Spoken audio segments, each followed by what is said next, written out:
Hi. Hi. 2 knockout soda. ಏನಪ್ಪ ಬೆಳಿಗ್ಗೆ ಕೆಲಸ ಜೋರಾ? ಇಲ್ಲ ಗುರು, ದಿನ ಇರೋ ಓಡಾಟನೆ, ಇಲ್ಲಿಂದ ಅಲ್ಲಿಗೆ ಅಲ್ಲಿಂದ ಇಲ್ಲಿಗೆ.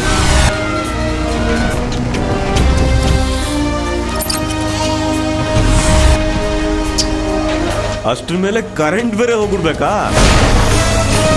ಏನ್ ಕೆಲ್ಸನೂ ಆಗ್ತಾ ಇಲ್ಲ.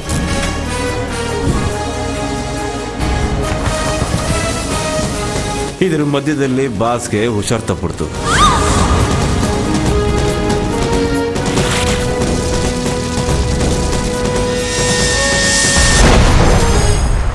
ಒಟ್ನಲ್ಲಿ ಹೇಗೋ ಎಲ್ಲ ಮುಗಿಸ್ದೆ. ಬಿಡುಗರು ಇದೆಲ್ಲ ಇದ್ದಿದ್ದೆ. ಸಂಜೆ ಶುರು ಮಾಡೋಣ.